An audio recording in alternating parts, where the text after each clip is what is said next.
Hi hello అందరికీ welcome to D5 news channel. So darling Prabhas అయితే movie release అయింది. మనం ఎప్పటి నుంచో వెయిట్ చేస్తున్న మూవీ అయితే రిలీజ్ అయింది ఎస్టర్డే. సో సలార్ తర్వాత చాలా ఎక్సైటింగ్గా వెయిట్ చేస్తున్న మూవీ ఇది కల్కి. సో కల్కి అసలు ఎందుకు తీశారు, అసలు దాని క్యారెక్టర్స్ ఏంటి, అసలు మూవీ ఎందుకు చూడాలి అని చెప్పి సార్ అయితే మనతో పాటు ఉన్నారు. సూర్య సార్ని అయితే అడిగి తెలుసుకుందాము ఈ మూవీ యొక్క రివ్యూ. నేనైతే చాలా ఎక్సైటింగ్గా ఉన్నాను. నేనైతే మూవీ ఇంకా చూడలేదు, బట్ సార్ని అయితే అడిగి తెలుసుకుందాము. So hi sir. So sir అసలు ఫస్ట్ మూవీ ఎందుకు చూడాలి సార్, అసలు కల్కి మూవీ అయితే ఎందుకు చూడాలి? సో ఒక్క వర్డ్లో చెప్పండి మీరు. అంటే ఒక్క వర్డ్లో చెప్పలేను కానీ అంటే ఎందుకు చూడాలంటే DC మార్వల్ అనేటటువంటి ఏవైతే ఉన్నాయో అంటే డిస్నీకి సంబంధించినటువంటి ఆ కామిక్స్ చూసి చాలా వరకు అంటే చిన్నపిల్లలు ఎవరైతే ఉన్నారో అంటే వాళ్ళు స్పైడర్ మ్యాన్ నిజంగా ఉన్నాడు, సూపర్ మ్యాన్ నిజంగా ఉన్నాడు అనుకుని ఆ పైనుంచి కింద దూకితే మమ్మల్ని కాపాడుతాడు, పట్టుకుంటాడు, ఇలాంటి మనం చూస్తున్నాం. సో అలా కాకుండా ఇవన్నీ పురాణాల్లో ఉన్నటువంటి అంటే క్యారెక్టర్స్, అంటే అది చరిత్ర పురాణమా అనేటటువంటి అంశాన్ని పక్కన పెడితే కనుక ఇప్పుడు ఈ సినిమా చూసినటువంటి ఆ పిల్లలు ఫస్ట్ థియేటర్లో అంటే నేను గమనించాను, అతనికి పైన మణి ఎందుకు ఉంది, అతను ఎవరు, ఆ ముసలాయన ఎవరు క్వశ్చన్ చేస్తున్నారు. సో అతనితో పాటు ఉండే పేరింగ్ క్యారెక్టర్ కూడా పిల్లని పెట్టారు. సో ఏంటి అంటే జనాల్లోకి ఈ పురాణాలకు సంబంధించినటువంటి క్యారెక్టర్స్ ఎక్కడం వల్ల ముందు క్యారెక్టర్ అనేటటువంటిది ఏంటి తెలుసుకునే ప్రయత్నం చేస్తారు. సో క్యారెక్టర్ తెలుసుకున్నాక దాని చుట్టుపక్కల ఉండేటటువంటి వాటిని తెలుసుకునే ప్రయత్నం చేస్తారు. ఆ రకంగా మన కథలు ఈ మట్టి మీద ఈ మట్టి వాసనతో ఉన్నటువంటి కథలు ఏవైతే ఉన్నాయో దీనికి సంబంధించినటువంటి పురాణాలు ప్రజల్లోకి వెళ్ళేటటువంటి ఒక అవకాశాన్ని నాగశ్విన్ అయితే కల్పించాడు. అంటే ఆల్రెడీ ప్రశాంత్ వర్మ యూనివర్స్ ఒకటి చూసాము, అందులో హనుమాను అలాగే విభీషణుడిని పరిచయం చేశారు. సో ఇక్కడ వీళ్ళు అశ్వత్థామని ఇంకా మిగతా క్యారెక్టర్స్ని పరిచయం చేశారు. సో ఆ రకంగా ఎందుకు చూడాలి అంటే కనుక మన కథలు నెక్స్ట్ తరాలకి వెళ్ళాలి, చెప్పాలి అనుకునేటటువంటి ఆసక్తి కలిగించేలాగా పిల్లల్ని కానీ యంగ్ యూత్ జనరేషన్కి కానీ తెలియాలి అంటే కనుక మీరు ఒకసారి ఖచ్చితంగా కల్కికి వెళ్తే ఇక్కడి నుంచి ఇంకో కథ మొదలవుతుంది. సో అసలు డైరెక్షన్ ఎలా ఉంది సార్, యాక్టింగ్ అదంతా ఎలా ఉంది, డైరెక్షన్ ఎలా తీశారు? డైరెక్షన్ అయితే అంటే యాక్చువల్గా చాలా వరకు అంటే మనకి ఒక కొరత ఉండేది, అరే తెలుగు సినిమాకి సంబంధించి ఆస్కార్ వరకు ఇప్పటిదాకా ఇది వెళ్ళలేదు అనేటటువంటి దాన్ని రాజమౌళి గారు RRR తోటి కొంతవరకు ఆయన నిజం చేశారు. సో రామ్ చరణ్ కానీ NTR కానీ వెళ్ళారు, RRR సినిమా ఆస్కార్ వరకు వెళ్ళింది. సో అలాగా అంటే ఆస్కార్ వరకు వెళ్ళినా కానీ అది పాన్ ఇండియా మూవీనే. మన వాళ్ళు ఎప్పుడు హాలీవుడ్ అంటే ఇక్కడి నుంచి వెళ్ళి బయట దేశాల్లో స్థిరపడినటువంటి వాళ్ళు సిక్స్త్ సెన్స్ లేకపోతే అలాంటి సినిమాలు తీసినటువంటి కొంతమంది డైరెక్టర్స్ కానీ వీళ్ళు కానీ ఉన్నారు. కానీ బట్ ఒక ఇండియన్ సినిమా పాన్ వరల్డ్ లెవెల్లో తీసి దాన్ని బయటికి రిలీజ్ చేసినటువంటిది మేబీ ఇది ఫస్ట్ స్టెప్ ఏమో అనుకుంటున్నాను నేను.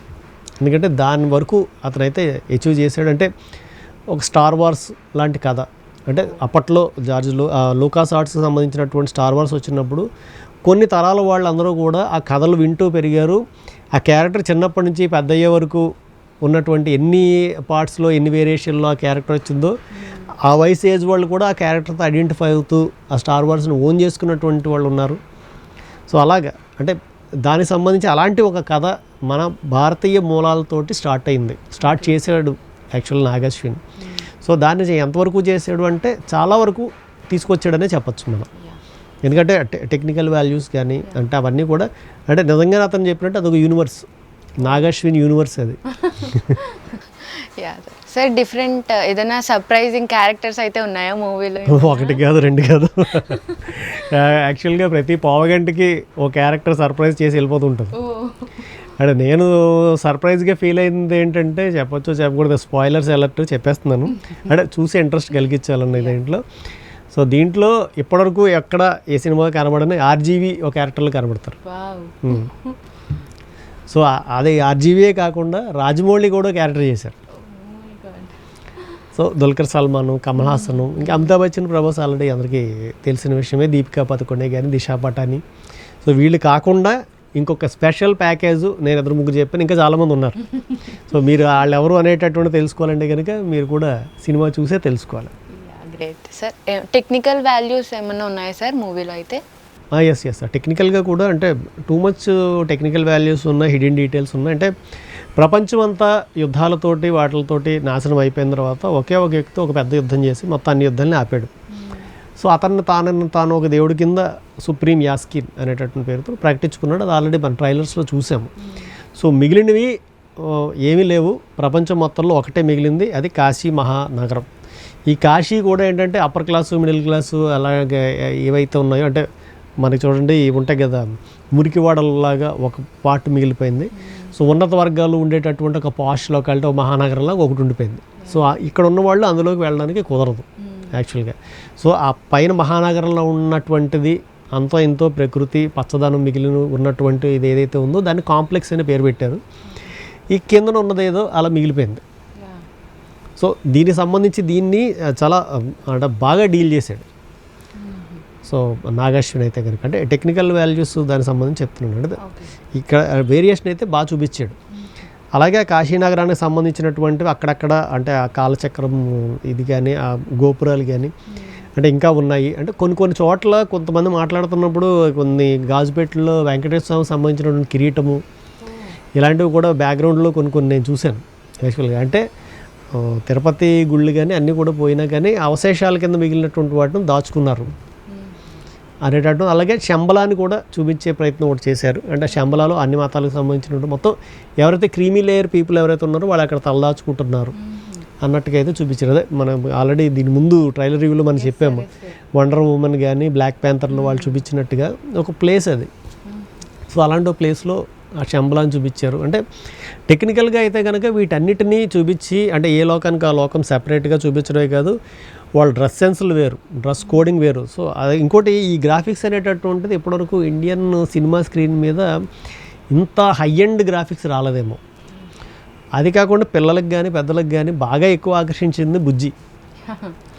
సో దానికి వాయిస్ అమ్మాయి కీర్తి సురేష్ ఇచ్చింది బుజ్జి.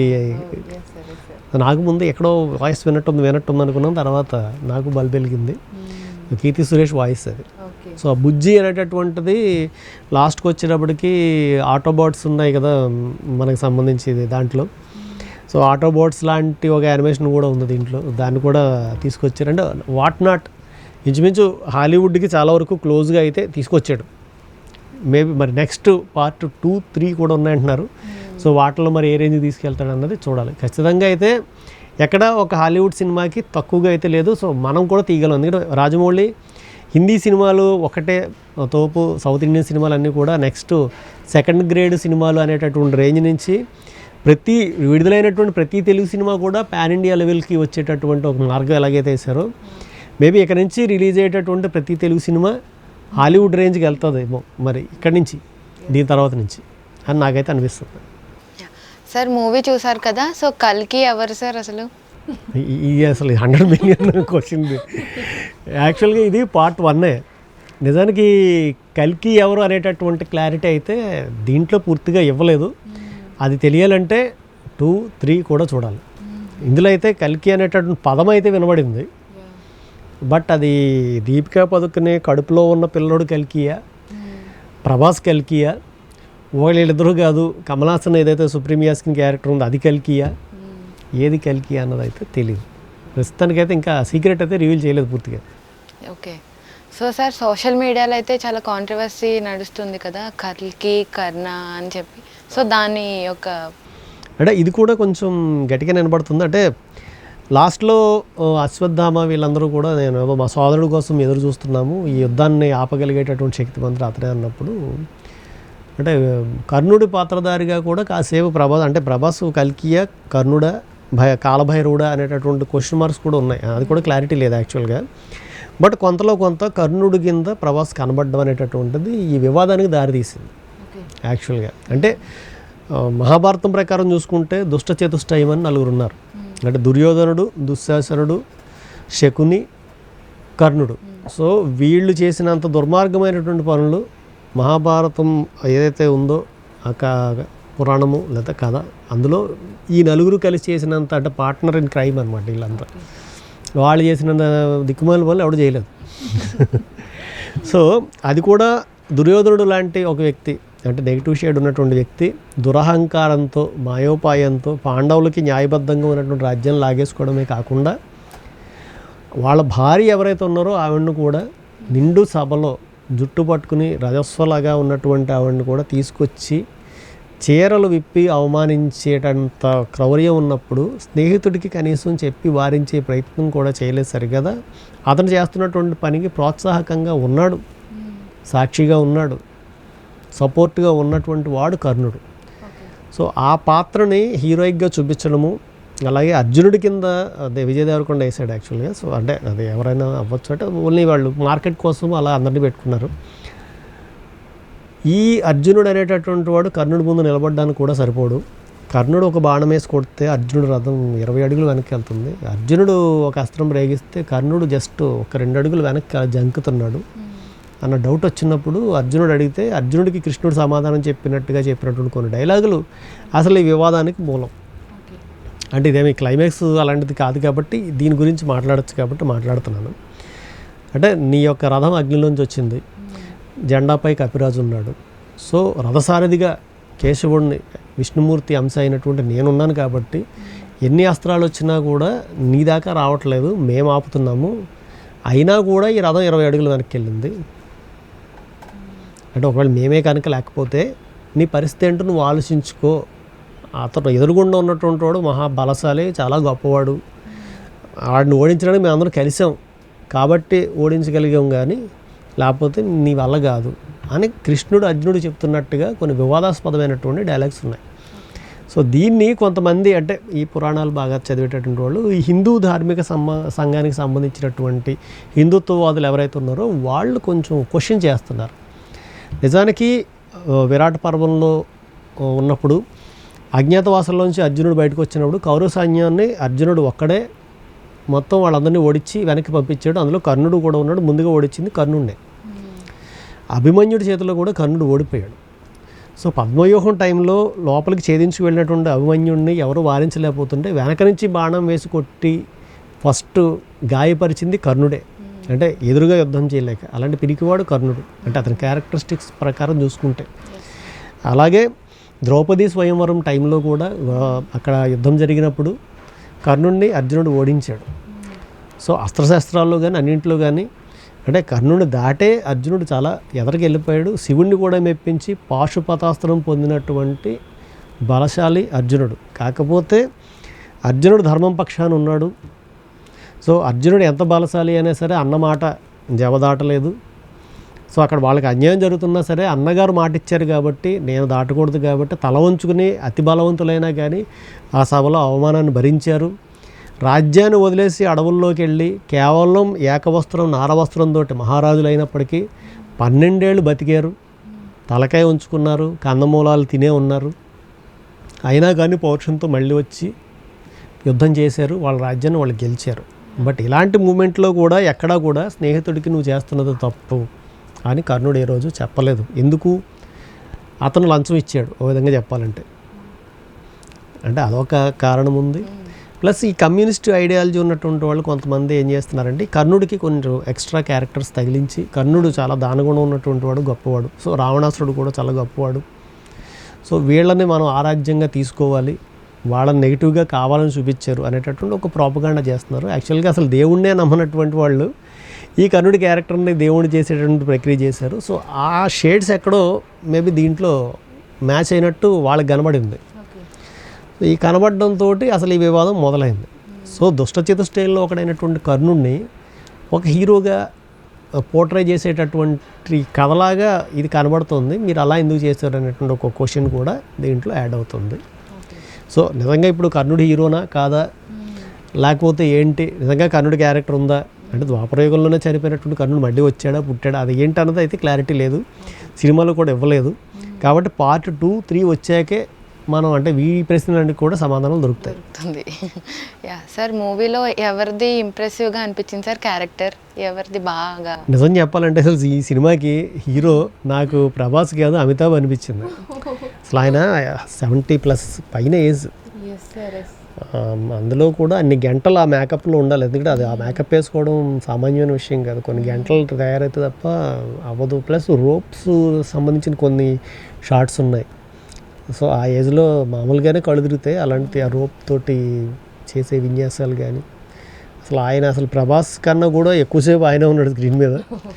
బట్ సమానంగా యాక్ట్ చేశాడు, చాలా బాగుంది. యాక్చువల్గా నాకైతే చాలా వెరీ ఇంప్రెసివ్. ఇది ఏమైనా ఉంది అంటే కనుక అంటే ప్రభాస్ అందరికీ అంటే ఫేవరెట్. కాకపోతే నాకు ఎందుకో అమితాబ్ బచ్చన్ గారి మీద ఇంకొంచెం ఉన్నటువంటి గౌరవం ఇంకొంచెం ఎక్కువైంది. చాలా ఏజ్లో కూడా ఆయనకు అవసరం ఉంది, డబ్బు ఉంది, పేరుంది, అన్నీ ఉన్నాయి, కానీ ఆ క్యారెక్టర్ ఇంకా కష్టపడుతున్నాడు ఆయన. అరే గ్రేట్ అనిపించింది నిజంగానే, లెజెండ్. ఆయన స్టేజ్ మీద కూడా అశ్విని దత్ గారి కాళ్ళకి నమస్కారం చేసి, అంటే అంత సంస్కారం. ఎందుకంటే ప్రొడ్యూసర్ అంటే అన్నం పెట్టేటటువంటి వాడు కాబట్టి ఆ గౌరవం నేను ఇవ్వాలి. అంటే వచ్చేటటువంటి వాళ్ళందరూ ఈ సినిమాల్లో ఉండే క్యారెక్టర్ని కాదు, ఒరిజినల్గా యాక్టర్స్కి ఉండే క్యారెక్టర్ని కూడా చూసి కొన్ని మనం నేర్చుకోవాలి. పెద్దలంటే గౌరవము, అంటే అన్నం పెట్టేవాడి మీద ఒక గౌరవం ఫస్ట్. అదైతే నాకు బాగా నచ్చింది. మూవీలో ఏదైనా స్ట్రెంగ్స్ కనిపిస్తున్నాయా సార్? స్ట్రెంగ్స్, వీక్నెస్ ఏమైనా చెప్తారా? అదే వీక్నెస్ అంటే ఇలాగే, అంటే ఏదైతే మా మైథాలజీ అని పూర్తిగా అనకూడదు, అది చరిత్ర పురాణం. అదే పురాణాలకు సంబంధించినటువంటి కథలు ఒక 10,000 సంవత్సరాల నుంచి ఇప్పటివరకు కూడా బలంగా జనసామాన్యంలో నాటుకుపోయినటువంటి క్యారెక్టర్స్ తీసుకునేటప్పుడు కొంచెం ఎక్కువ రీసెర్చ్ చేయాలి. కొంతమందిని సంప్రదించి చేస్తే ఉండేది. సో మనకు బుర్రకు నచ్చినట్టుగా, మనకు తోచినట్టుగా ఇలాంటి క్యారెక్టర్స్ చేస్తే కనుక వివాదాలకు తావిచ్చిన వాళ్ళు అవుతారు. సో ఆ స్టెప్ అయితే పడింది యాక్చువల్గా. వాడు మైనస్ అయితే అది. స్ట్రెంగ్త్ ఏంటి అంటే కనుక అతను రాసుకున్నటువంటి లైను శంబల ఏదైతే ఉందో, కల్కి ఏదైతే ఉందో, అవన్నీ కూడా చాలా స్ట్రెంగ్త్లు అని చెప్పుకోవచ్చు. దీనికి సంబంధించి విజువల్ ఎఫెక్ట్స్, అంటే ఎక్కడా కూడా క్యారెక్టర్స్ని అవి డామినేట్ చేయలేదు. అంటే చాలా సినిమాల్లో ఏమవుతుందంటే గ్రాఫిక్స్ డామినేట్ చేస్తాయి క్యారెక్టర్ని. ఇప్పుడు రజనీకాంత్ సంబంధించి కొచ్చాడి అన్న అది సినిమా ఉంది. రజనీకాంత్ యొక్క 3D యానిమేషన్ తోటి క్యారెక్టర్ని పెట్టి ఏదో సింహ అని చెప్పేసి జయసింహ ఏదో పెట్టేసి చేశారు. అట్టర్ ఫెయిల్యూర్ అయిపోయింది. ఎందుకంటే రజనీకాంత్లో చూడడానికి ఇష్టపడతారు తప్ప ఒక కార్టూన్ క్యారెక్టర్లో చూడడానికి ఇష్టపడరు. ఫెయిల్ అయింది అక్కడ. అది కాకుండా కొన్ని సినిమాల్లో ఏమవుతుందంటే గ్రాఫిక్స్ ఓవర్ డామినేట్ చేస్తాయి, కథని డామినేట్ చేస్తాయి, క్యారెక్టర్ని డామినేట్ చేస్తాయి, మనిషిని డామినేట్ చేసి అవి వెళ్తుంటాయి. బట్ ఇక్కడ ఆ డామినేషన్ కనబడలేదు. అంటే ఏది ఎక్కడ ఎంతలో ఉండాలో అంతలో ఉంది. కాకపోతే it's a very bit lag ఉందంటే స్లో నేరేషన్ సినిమా అంతా కూడా. ఇంకొంచెం రష్గా ఉండి కొంచెం స్క్రీన్ ప్లే కొంచెం ఎంగేజింగ్గా ఉంటే, రైజింగ్గా ఉంటే ఇంకొంచెం ఉండేది. బట్ అయినా కూడా పర్వాలేదు. ఎందుకంటే వాళ్ళ సాదాబాధకాలు వాళ్ళకు ఉంటాయి. ఎందుకంటే ఒక రోజులో అయ్యేది కదా, 600 కోట్ల బడ్జెట్ని మేనేజ్ చేసి ఇన్ని సంవత్సరాలు ఒక కథ మీద కూర్చొని చెయ్యాలి, ఇంతమందిని మేనేజ్ చేయాలంటే తక్కువ పని ఏం కాదు. కాకపోతే కొంచెం వీటి మీద కూడా అంటే కష్టపడ్డారు కాబట్టి ఇనీషియల్ స్టేజ్లోనే R&D చేస్తున్నప్పుడే వీటి మీద కూడా ఫోకస్ చేసి ఉంటే ఇది ఇంకా నెక్స్ట్ లెవెల్కి ఇప్పటికైనా బాగుంది. ఎందుకంటే కలెక్షన్స్ చాలా బాగున్నాయి, స్టడీగా ఉన్నాయి, ఆల్రెడీ హిట్ టాక్ వచ్చేసింది. బట్ ఇంకొంచెం వేరే లెవెల్కి వెళ్ళి ఉండేది. ఓకే సార్, బ్యాక్గ్రౌండ్ స్కోర్ ఎలా ఉంది? Music super. అంటే ఓకే, అంటే అంత ఇంపాక్ట్ఫుల్గా గుర్తుపెట్టుకునే అంతగా పాటలు కానీ అవి పెద్దగా ఏం లేదు. ఓకే, అంటే దానికి సరిపోయింది. మ్యూజిక్ అయితే అంత ఇంపాక్ట్ఫుల్గా అయితే లేదు. సో సార్ అందరూ టాప్ నాచ్ అంటున్నారు. సో దాని మీద మీ అభిప్రాయం ఏంటి?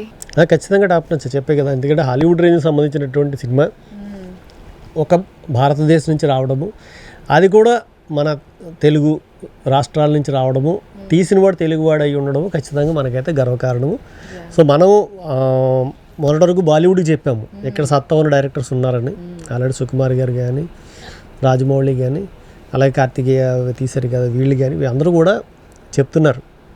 సో ఇప్పుడు హాలీవుడ్కి చెప్పాము, బాబు ఇక్కడ మేము కూడా రెడీ అవుతున్నాము, ఆ స్థాయి గ్రాఫిక్స్ మేము కూడా చేయగలము అని. మేబీ భవిష్యత్తులో వచ్చినటువంటి సినిమాల్లో హాలీవుడ్ స్టార్స్ కూడా కలిసి కాంబోలో మల్టీ స్టార్ చేసేటటువంటి పరిస్థితులు వస్తాయేమో అని నాకైతే అనిపిస్తుంది. మేబీ అది ఒక 2-3 సంవత్సరాలు చూడొచ్చు మనం. సో ఫైనల్గా కల్కి మూవీ రివ్యూ ఏంటి సార్? కల్కి మూవీ రివ్యూ ఏంటి అంటే బాగుంది, చూడండి. సో వివాదాలు ఏమైనా ఉన్నాయి, లేకపోతే మీకు వివాదాస్పదంగా అనిపించినటువంటివి ఏమన్నా అంటే మీకు అనిపిస్తే మీ మనసుకి కింద కామెంట్ బాక్స్లో మనకి తెలియజేయండి. సో ఒకసారి చూడొచ్చు. ఎందుకంటే ఆ విజువల్ గ్రాండియర్ మాత్రం మీరు ఐబొమ్మల్లోనూ మొబైల్లోనూ చూస్తే కనుక మీకు అదైతే తెలీదు. ఖచ్చితంగా థియేటర్స్కి వెళ్ళి ఆ డాల్బే అట్మాస్ దానికి సంబంధించినటువంటి ఆ ఎన్విరాన్మెంట్లో చూస్తేనే మీకు ఆ కిక్ వస్తుంది.